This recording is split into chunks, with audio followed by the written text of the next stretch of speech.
Hello, welcome. Great to have you. It's prize night.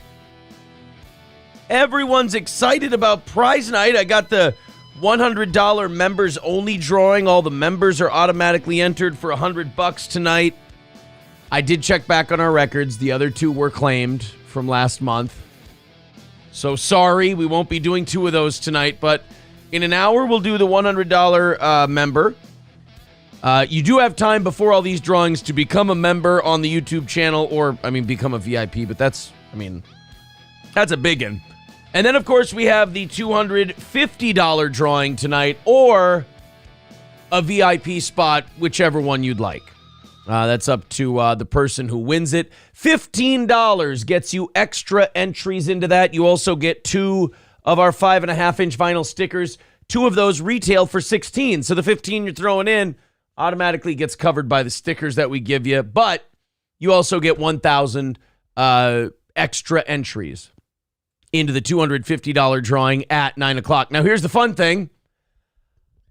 I am by myself for about a half hour to 45 minutes. Any amount over 40 people is going into tomorrow's goal, and any super chats or gifted memberships or new memberships go towards tomorrow's goal as well. You guys are already $40 into it. We haven't busted this thing out at all this week, and we've only got two more shows where we could. April will be here in a little while. People are odd, by the way. People are strange. I was just watching Keanu's show, the lovely and talented Keanu C. Thompson, and I went in there. I said hello, and there was this guy in there who I don't think has ever watched our show. I think he's just some oddly autistic dude. And he goes, you and your wife don't seem to love each other very much. I'm like, what? They're like, you don't have any chemistry together. First, it's been a long time since this has happened. Fucking herp lip coming. Son of a bitch. I got a little bubble. I know what that means. I know how to manage it nowadays, though. Put a little bit of the white gunk on it between shows. You guys will never know. Except for the fact that I just told you. I always take it a step further and I incite them and poke them, and then they get mad at me. Like whether it's Chad or Melton or any of these other people, like I provoke them and poke them and kind of do this, and then they go, he's arrogant, he's a bastard, he's a son of a bitch. I'm like, you came to me.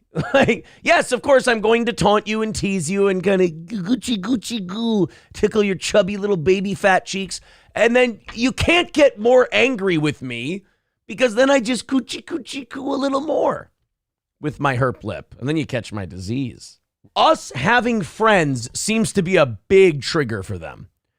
Us having me taking them up on their challenges, they do this weird thing where like, you won't fight me. And I'm like, of course I will. I'll box you anytime. They just yell at me. I respond to them and they go, no, you can't. I'm like, okay. But like the Geno, Keanu, April, and I thing, that really sets them off. I don't know why. Well, I know why. They don't have any friends. They don't go anywhere. I mean, Melton can't afford the crane that lifts him out of his bed, so he ain't going anywhere.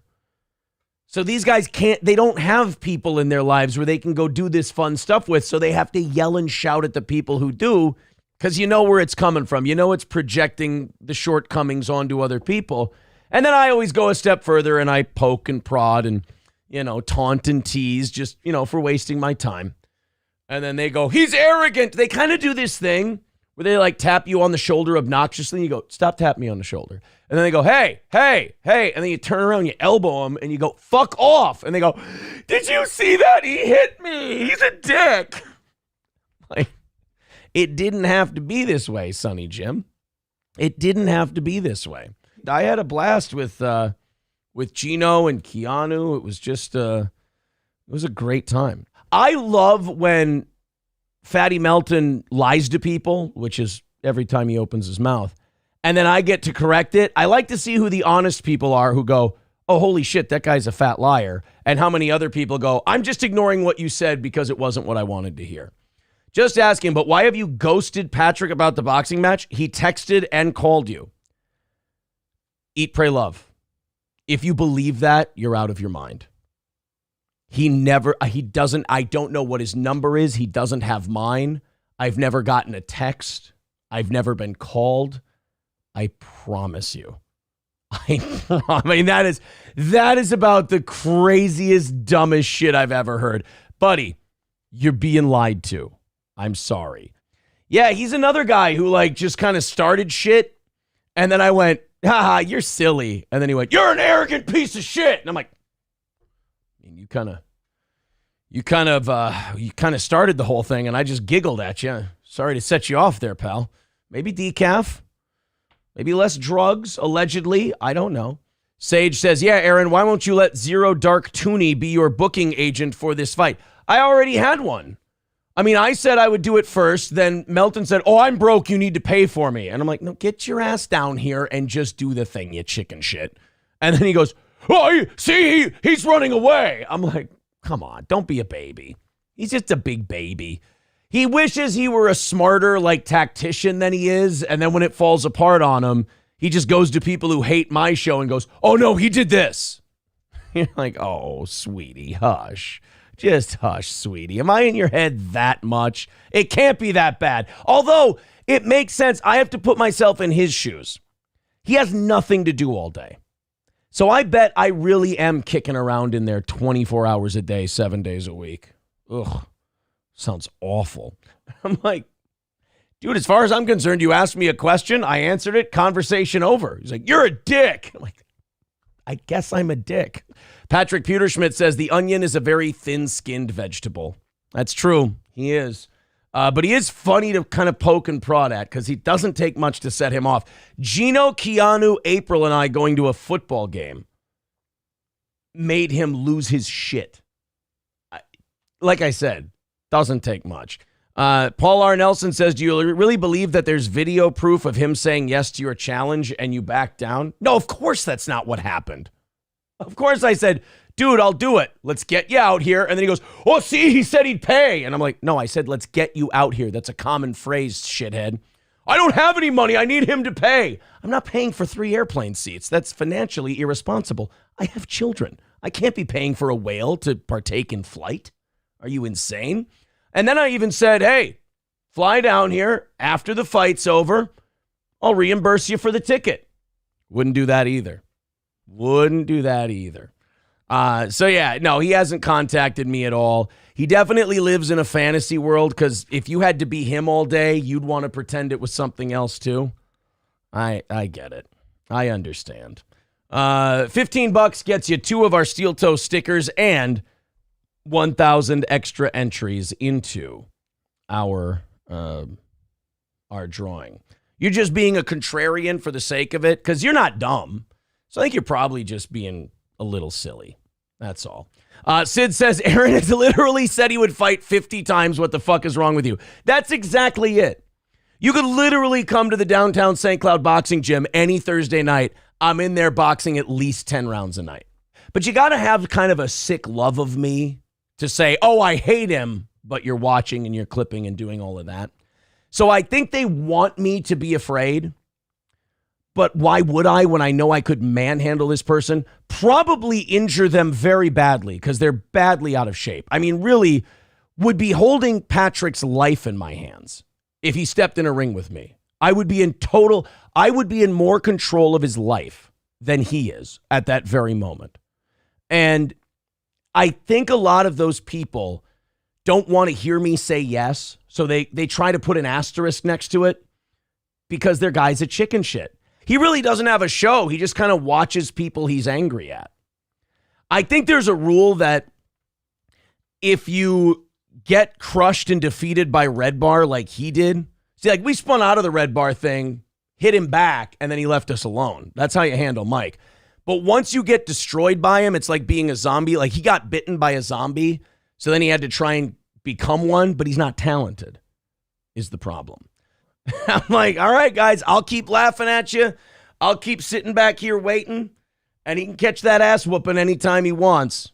William Halverson says the fake tough guy act is cringe as fuck. How many people do you actually knock out? What fake tough guy? See, William Halverson's the kind of guy I'm talking about. Like people step to me and I go, dude, I mean, I'm very comfortable in a boxing ring. You guys aren't. You would get hurt. Like Chad and Melton and all these guys who challenge me. And I go, Yeah, sure, anytime you want. And then they don't do anything to follow up, and they go, why won't you do it? But a guy like William Halverson goes, the fake tough guy act is cringe as fuck. You guys came to me. I didn't come to you. I didn't come out there and go, I'm the biggest, baddest motherfucker in the world. You don't have to be the biggest, baddest motherfucker in the world to take care of these fucking obese whales. Every student I have, every guy I spar with who's an amateur, like a beginner, could take care of those guys. They come to me, I tell them how it is, and then you don't like it. We got a prize night, we're giving shit away, and triggering the fuck out of people. They really are, and they line themselves up to have their head chopped off by me. It's fantastic. 2 more of these left this week, and it's the return of Johnny. Johnny's back, everybody. Hey, how you doing? How am I doing? How am I doing? You're still alive. That's good to see. Barely. They drink. Your friend is gonna be the death of you. They drink so much, and then you drink. You can't. They drink with you. You drink with them, and then That was a mistake. Yeah, and then but the tricky part is when you're doing it, and we're doing it, and you're doing it well. When you're doing it well, you don't feel it. You're like, oh, this is fun. This is a great time. I love this. We're having fun. There really is a Chad Zumach saying for everything. Yeah. We're having fun. We're doing it. We're feeling good. Things are happening. Of course, this one works for most occasions. What am I doing? Who am I? Where am I at? I don't know. Oh, boy. Oh, beef.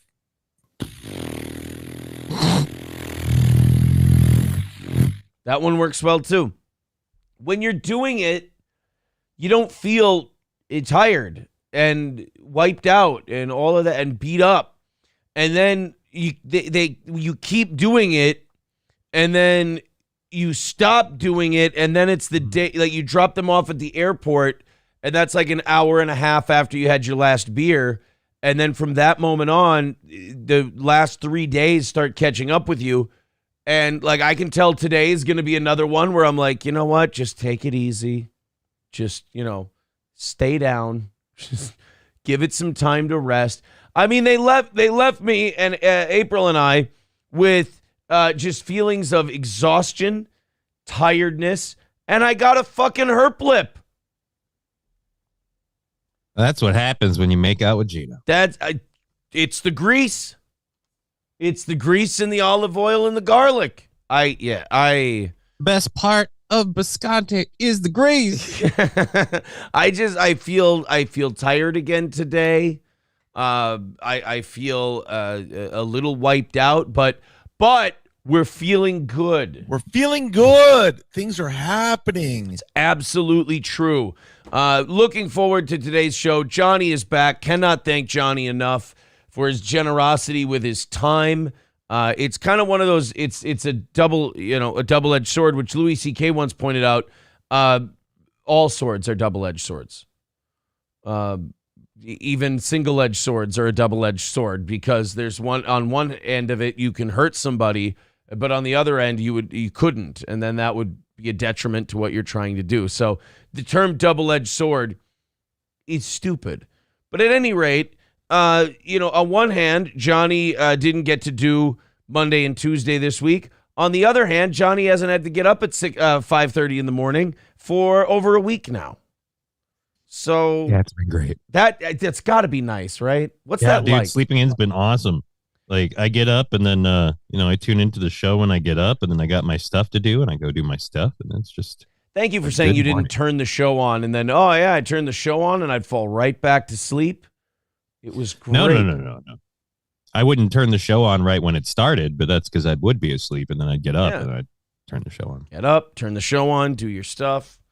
I don't know what it would be like. I can't even on days I don't work. I can't sleep past 7 anymore.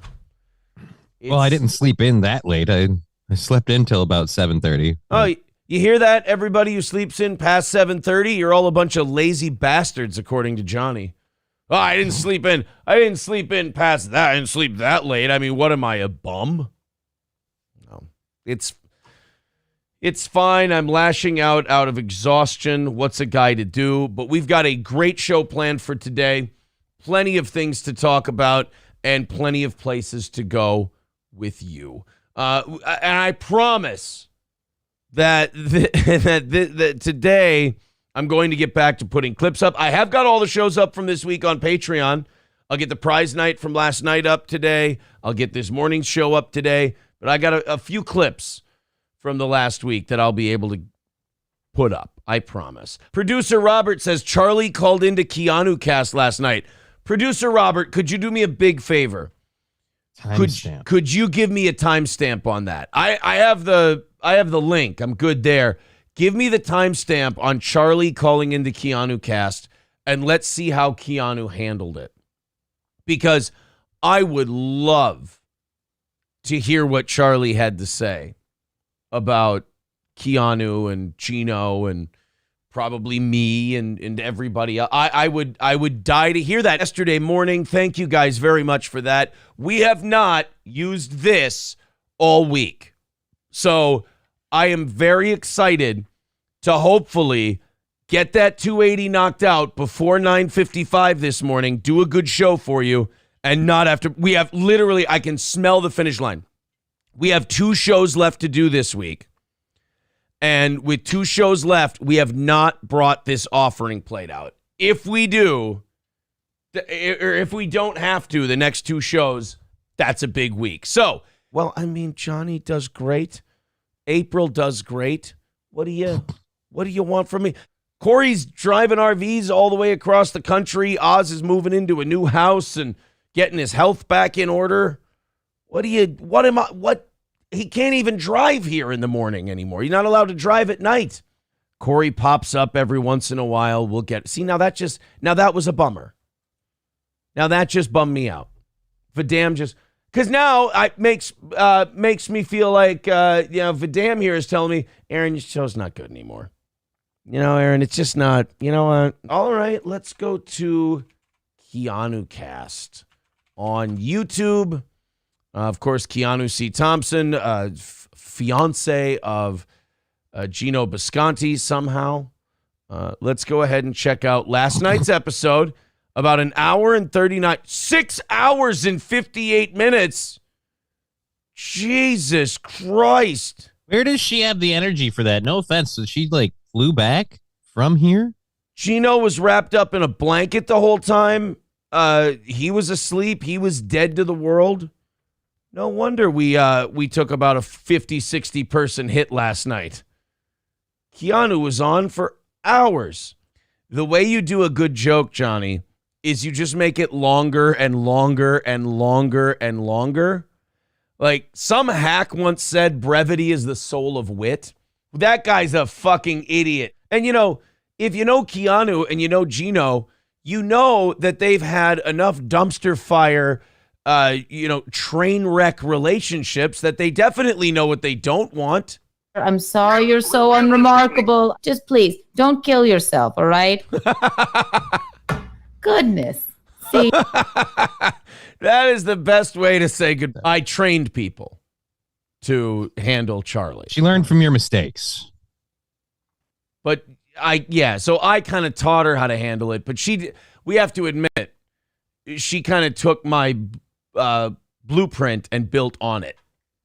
I mean, that's a good way to say goodbye.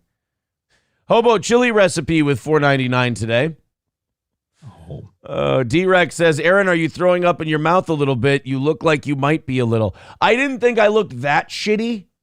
I don't feel great, but thank you. Everyone in my chats today, whether I go over to Rumble or YouTube, everyone definitely helping me feel not self-conscious.